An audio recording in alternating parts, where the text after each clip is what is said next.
observing practice, is that a sign that the relationship has at least been mended a little bit? Yeah, I think it's always been all right. I mean, I know we go through the business part of this league and things like that, but I mean, I don't think the relationship was ever too far away to not get it back to normal, and I think we're working on that. Anytime you're away from each other for a while, that's always harder, but it's good to get him back in here and start getting him around the guys again. He rescinded his trade request, and the two sides, trading numbers. Are negotiations active right now? I mean, they always talk. I mean, I'm not going to get into that, and you guys can ask Deebo to speak for himself on that, but I mean, love our relationship with Deebo, and hopefully that'll help us be able to solve this contractually before we get to the season. Have you personally had an opportunity to sit down with him one-on-one in the last couple of days? Not in the last couple of days, but yeah, I have. Yeah. Kyle, you've said, and Deebo said, that you guys always have had a good relationship. What's it like for you? Is it a delicate situation for you, knowing that management and Deebo have business to talk about, and you have a personal relationship with him that you want to keep intact? No, I don't think so. I don't think my personal relationships ever get in line with what I do for a living. It's personal. You have to have personal relationships to coach people and to get the most out of people. One, because not just players, but everyone in a building. So I think everyone does that, but you're also not just trying to collect friends. I mean, you got a job to do, and no one's ever worried about that aspect with me. That's why it's, to me, easy for me to be myself with the guys and have a relationship, because I also never steer away from what my job is. No, I know you can't get deep into the specifics, but when you say you didn't think the relationship was ever maybe all that bad, I mean, some of his actions, most notably requesting a trade to leave the team, would indicate they weren't great. I mean, why do you say they weren't? I go off of when I think of a relationship with someone, that has to do with him and me, not statements, not Instagram, not people repeating stuff. It has to do with the words that come out of my mouth to a man and him back to me, and nothing else. And that's never been a problem with me and him. Nick Bosa was here looking like Nick Bosa. What kind of, did you get a chance to look at him? And is he involved in contract talks as well, since? No, we haven't been doing that yet with Nick. Just that's how both sides are going at it now. But and not too concerned with it. I fully expect Nick Bosa being here for a very long time. But seeing him for the first time in a while, Nick always takes care of himself as good as any athlete I've ever been around. And he had a good Florida tan seeing him yesterday. His quads are still huge, and he's ready to play football whenever it's time to go. Okay. Negotiations haven't started with him? Is that accurate? Maybe. No, yeah, they haven't. I'm sure that's a big, I don't know, that's a big tweet or something, but no. It's notable, maybe. So, What do you like about Jake Brendel, and has he always been sort of a factor in your planning for the center position, even before you knew for sure what was happening with Alex? I mean, Jake made our team last year as our backup center, and if you do that, you better believe that. I mean, all backup guys, you got to believe have the ability to start. And then when they get that opportunity, how long can they do it for? But we had a lot of confidence in Jake last year to make the team. And if Mac would ever missed a game or something, we wouldn't have hesitated, and we would have gone to that game very confident with him. We knew Mac retiring was a chance. Was hoping he won it. And it kind of went all the way up into free agency and stuff like that. And we don't want to make a big thing and go chase stuff, especially with a player that we've had in here who has done a good job, and he's shown us in here that he can do it. We also have guys like Brunskill who's done it before, and I think we have some young guys who can do it. So we're in this situation. We knew Mac had a chance to leave, but you don't want to make that risk. Just stockpiling other players when you can do that at other positions, especially when you guys have some guys in-house we believe can do it.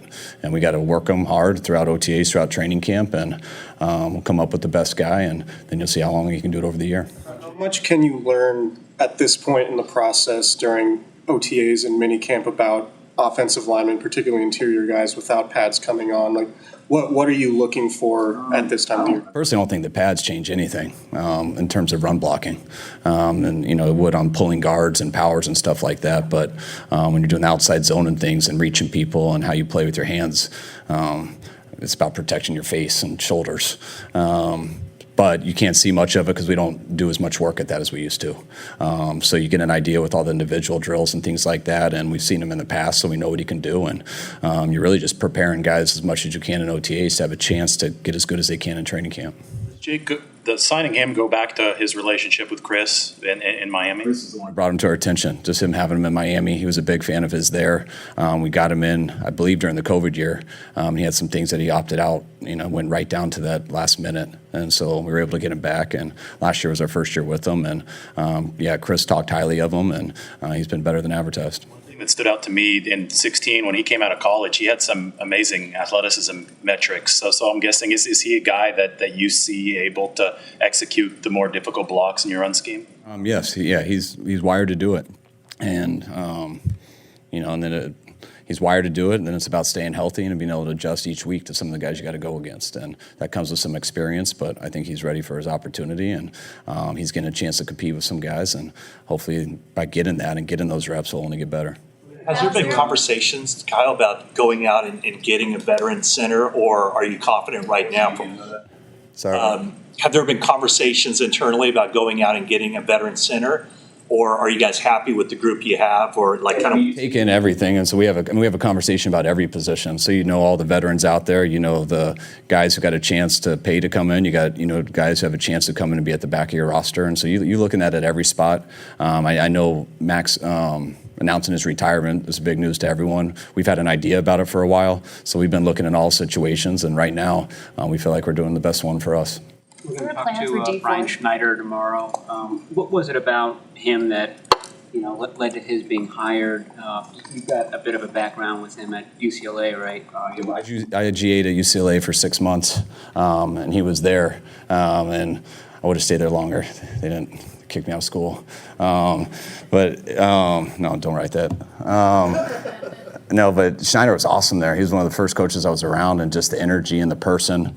Didn't know a ton about football then, but I just knew that I liked that type of guy. And then going against him over the years at Seattle, and I think he was there 10 years, and I just always thought they were the best team that we went to in that area, the most prepared in that area, and played very physical. And so when you know a person and you know from watching the tape and the experience that he's good at what he does, I thought it was a perfect fit, and it's been great so far.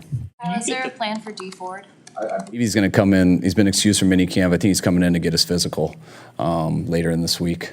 But no, he's not doing anything with us. And then Danny Gray was using a Theragun in his hamstring. Is he? It's his hamstring last week in OTAs. That's why he was out this week, and he'll most likely be out next week.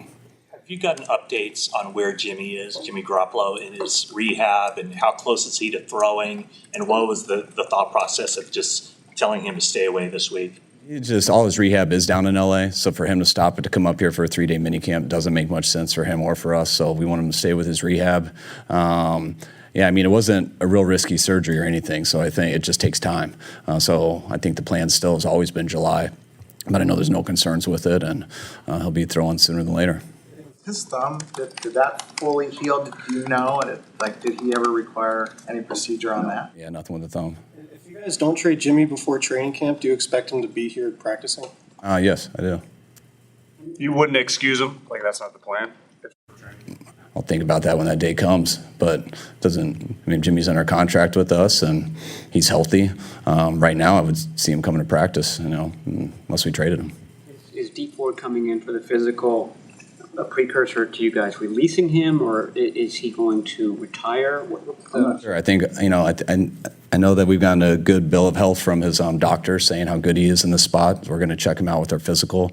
Do not expect him to be on our team, but those are the 3 options that could happen. What's important from the quarterback when you're repping red zone, and what did you see from Trey there today? They had a good day today. It's always tough down there, especially when we just did 7-on-7. So when you don't have the threat of a run, it's very tight in that area. So you want very aggressive precision passing without ever turning it over, because you already got 3 points. And from a whole group, I thought today was our best day offensively down there. With Trey, I know there's been much made of his motion and all that stuff, but how much work was done on keeping his head stable? Was that a focus for you guys this offseason, just limiting head movement? When he's throwing? I guess. I look where their eyes are going, moving coverages and stuff. When you're just throwing a football on air, there's lots of things to get out of that and stuff, which guys work on. Mainly quarterbacks work on that stuff away from their coach. That's like little things. But when they're with us, it's about playing the game. It's about how to get the ball out on time, how to not take a sack, how to move coverages, where to look with your eyes, things like that. But those are things real detailed quarterbacks never stop doing. I mean, you watch guys like Tom Brady, and I feel like he tweaks his throwing motion for the last 20 years every year, and that's why he finds a way to get it stronger at 40 than he had at 30. And the good ones are obsessed with that, and that's something that really never stops. With Trey over the last months, just in terms of confidence and command of the huddle, how have you seen him grown and what changes have you seen? I think just having these OTA practices has been really good because, I mean, it's about getting reps and going out there. And I feel like for the first couple of days, Trey, along with everybody else, they're trying to win the day, which to me, that doesn't help you that much. You really got to own in on getting better. You know the defense you're going against, they know the offense, and you can't try to really just go for the big plays. You got to play with your fundamentals and improve with every rep you have because you don't get many reps of playing this game, and you get them fully in the preseason, and that's about it. So before it really counts, and I think Trey's been deliberate in everything he's done. I think especially last week heading into today, you can really see him stacking days and getting better each practice. Feels like Juwan Jennings really kind of coming into his own. How's confidence from you as a play caller when you watch him play? I'm extremely confident in Juwan. I think if anyone watched our games at the end of last year, not many people covered him. He got open. He had aggressive hands. He got up the field. He blocked well. Juwan was a guy we had a lot of hope for coming into stuff. He had some setbacks with injuries, but once he got healthy and he got his opportunity when Mo went down last year, he took off. And this offseason, him and BA, the first day they got here, they've had as good an offseason as they've had since they got in the league. And they're as good as they've been right now, both of them. His body type is so much different than the other two guys. It's all how you use it. And he does have a bigger body, but he plays big. He's fearless going over the middle. But that doesn't matter if you can't separate. And what's cool about Juwan, he's got some unique running styles, but just watch him. He separates more than probably all the other guys.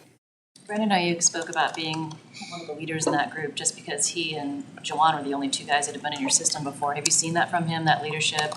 I have. I've seen it by those two very strongly, and how they've been each other year. I think them both being in the league for 2 years and going through that. It's also different. I didn't realize till you get with some of these guys, like none of these guys really had off seasons. Their first off season was COVID. There was none. The second one was a half COVID off season where we had I think we had 4 days before OTAs, and then it was so much shortened. And so no one really knows who've been here for two or 3 years. And those guys to come in this year, to come in at the beginning, this is by far the best I've seen them at this time. And I think that's allowed them to be kind of leaders. They knew what they were doing. They were in shape. They were able to talk to other guys, know how much they maybe went into training camp or the season a little unprepared, just from lacking experience. And you can see that experience has led them to prepare this offseason so much better. And that's why their game's a lot better. And it's cool for other guys to see that. Say 3 more. You're having joint practices with the Vikings? Yeah. Kind of it's got typical 2 days? I don't think much in advance, especially with schedules. It's written down somewhere. I think we'll probably take 2 days off before whenever we play, and then we'll practice 2 days before that. What's Charvarius Ward? We didn't see him on the field or practice last week or today. What's going on with him? We're just being smart with him. Well, he's done some real good work. He's been awesome, and we're just taking it easy with him right now. Last year you canceled the mini camp. I think that came on the heels of a couple of serious injuries. This year you moved it up. What's the difference? Seems to be a younger team, new coaches. Is it more imperative to have that mini camp earlier? Mini camp's no different than OTAs. So if you guys want to know the exact rules of mini camp, the only thing with mini camp, if you call it mini camp, you got allowed a day to travel and a day for physicals. So that's why we couldn't do anything on Monday. And then we're allowed to keep guys a number of hours later so we can have a walkthrough in the afternoon. So that's the only thing that changes. So I look at the off season as you're allowed 12 practices. 9 of them are called OTAs and 3 are called mini camp. But I just look at it as 12 practices. And I don't think you need 12 practices. I never have. And that's why we've never done 12. I think 11's the most we've done. But I also like to decide is you don't decide that before it starts. You decide that based off of 90 guys. You decide that based off where you think your team is. And by the time you get close to 12, I always like, all right, we've had too much. Let's stop. And that's why I usually end up canceling the last day or the last few days. I still don't know where I'm at, but I don't think our team's at. I don't think we're going to need 12. So I thought it made more sense to move the mini camp up, get everybody here. We'll see how this week goes and see what we think we need at the end of the week. Do you think Deebo could go through drills tomorrow, or will he stay just watching? I doubt it. I mean, I'll talk to him about it. I think just, him us not being around each other much, I don't think that's smart for the team or for him.